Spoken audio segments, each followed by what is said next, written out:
Kesaksian aktor pemeran Yesus Kristus.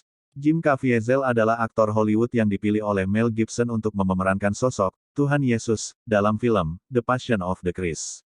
Selama proses pembuatan film itu banyak hal yang dialami oleh Jim. Berikut adalah penuturannya.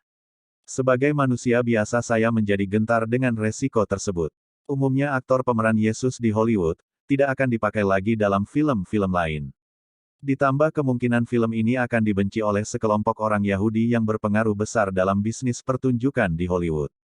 Bisa tamat karir saya dalam dunia perfilman.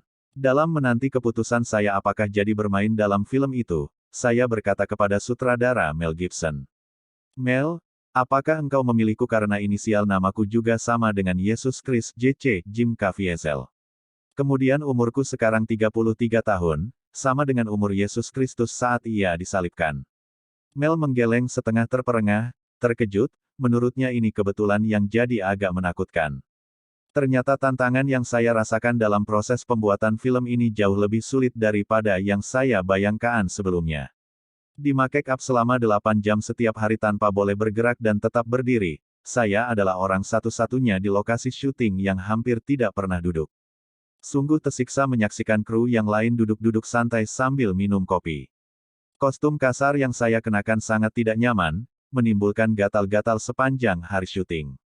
Ini semua membuat saya sangat tertekan. Lalu salib yang digunakan, diusahakan seasli mungkin seperti yang dipikul oleh Yesus saat itu. Ketika mereka meletakkan salib itu di pundak saya kaget dan berteriak kesakitan. Mereka mengira itu akting yang sangat baik, padahal saya sungguh-sungguh terkejut. Salib itu terlalu berat, tidak mungkin orang biasa mampu memikulnya.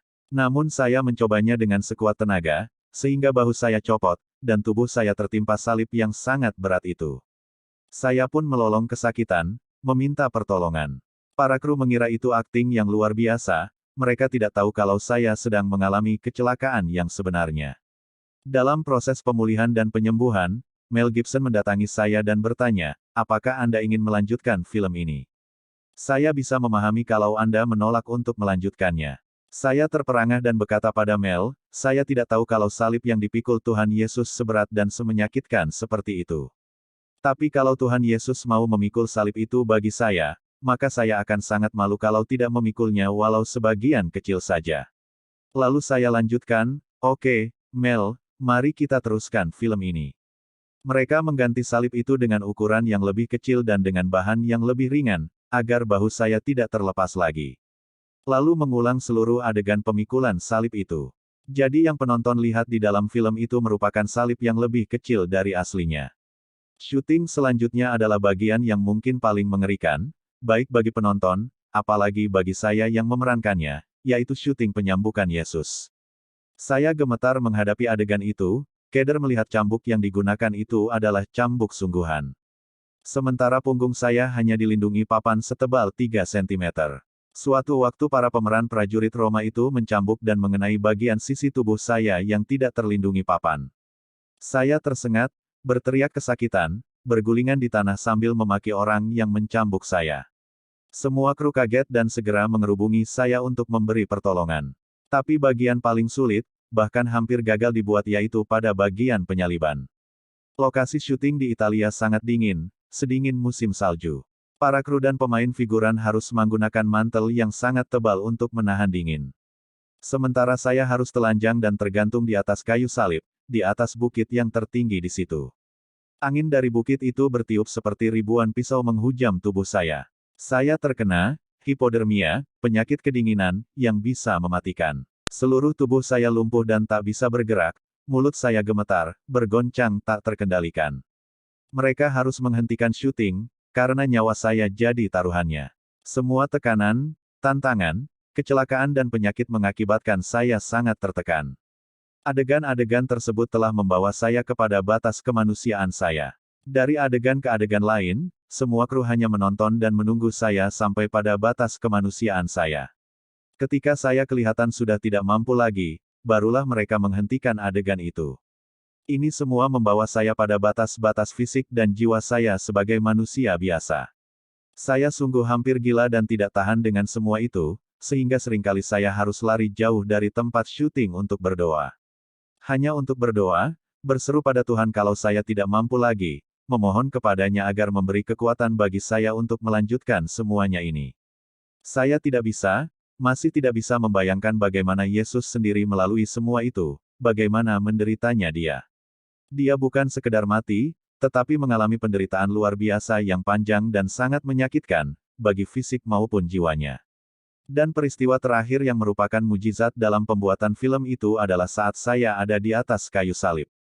Saat itu tempat syuting mendung gelap karena badai akan datang, kilat sambung menyambung di atas kami. Tapi Mel tidak menghentikan pengambilan gambar, karena memang cuaca saat itu sedang ideal, sama seperti yang seharusnya terjadi seperti yang diceritakan di kitab Injil. Saya ketakutan tergantung di atas kayu salib itu, di samping kami ada di bukit yang tinggi, saya adalah objek yang paling tinggi dan jadi sasaran untuk dihantam oleh halilintar. Baru saja saya berpikir ingin segera turun karena takut pada petir, sebuah sakit yang luar biasa menghantam saya beserta cahaya silau dan suara menggelegar sangat kencang. Rupanya setan tidak senang dengan adanya pembuatan film seperti ini. Dan saya pun tidak sadarkan diri. Yang saya tahu kemudian banyak orang yang memanggil-manggil dan meneriakkan nama saya. Ketika saya membuka mata semua kru telah berkumpul di sekeliling saya, sambil berteriak-teriak, dia sadar. Dia sadar. Saya bertanya, apa yang telah terjadi? Mereka bercerita bahwa sebuah halilintar telah menghantam saya di atas salib itu, sehingga mereka segera menurunkan saya dari situ. Tubuh saya menghitam karena hangus, dan rambut saya berasap, berubah menjadi model Don King. Sungguh sebuah keajaiban kalau saya selamat dari peristiwa itu. Dalam kondisi seperti ini mustahil bagi manusia untuk bisa selamat dari hantaman petir yang bertegangan listrik berjuta-juta volt. Tapi mujizat Tuhan terjadi di sini. Dia berkenan melindungi saya, dan berkehendak agar proses pembuatan film itu boleh berlanjut sampai selesai. Melihat dan merenungkan semua itu seringkali saya bertanya, Tuhan, apakah Engkau menginginkan film ini dibuat? Mengapa semua kesulitan ini terjadi? Apakah Engkau menginginkan film ini untuk dihentikan? Namun saya terus berjalan maju. Kita harus melakukan apa yang harus kita lakukan. Selama itu benar, kita harus terus melangkah. Semuanya itu adalah ujian terhadap iman kita, agar kita tetap dekat padanya, supaya iman kita tetap kuat dalam menghadapi ujian. Ketika orang-orang bertanya bagaimana perasaan saya saat di tempat syuting itu memerankan Yesus, saya hanya bisa menjawab, oh, itu sangat luar biasa, sungguh mengagumkan, tidak dapat saya ungkapkan dengan kata-kata. Selama syuting film itu ada sebuah hadirat Tuhan yang kuat melingkupi kami semua, seakan-akan Tuhan sendiri berada di situ, menjadi sutradara dan merasuki diri saya untuk memerankan dirinya sendiri. Itu adalah pengalaman yang sangat mencengangkan, sulit untuk mengatakannya. Semua yang ikut terlibat dalam proses pembuatan film itu mengalami lawatan Tuhan dan perubahan dalam hidupnya, tidak ada yang terkecuali. Pemeran salah satu prajurit Roma yang mencambuki saya itu adalah seorang Muslim. Setelah adegan tersebut, ia menangis dan menerima Yesus sebagai Tuhannya. Adegan itu begitu menyentuhnya. Sungguh luar biasa. Padahal awalnya mereka datang hanya karena panggilan profesi dan pekerjaan saja, hanya demi uang. Namun pengalaman dalam film itu mengubahkan kami semua, pengalaman yang tidak akan terlupakan. Dan Tuhan itu sungguh baik, walaupun memang film itu menjadi kontroversi. Tapi ternyata ramalan bahwa karir saya akan mandek ternyata tidak terbukti. Berkat Tuhan tetap mengalir dalam pekerjaan saya sebagai aktor. Walaupun saya harus memilah-milah dan membatasi tawaran peran sejak saya memerankan film ini. Sejak banyak bergumul dan berdoa dalam film itu, berdoa menjadi kebiasaan yang tak terpisahkan dalam hidup saya. Film itu telah menyentuh dan mengubah hidup saya berharap juga hal yang sama terjadi pada hidup Anda. Firman Tuhan dalam Efesus pasal 5 ayat 1 dan 2 menyatakan, sebab itu jadilah penurut-penurut Allah, seperti anak-anak yang kekasih dan hiduplah di dalam kasih, sebagaimana Kristus Yesus juga telah mengasihi kamu dan telah menyerahkan dirinya untuk kita sebagai persembahan dan korban yang harum bagi Allah.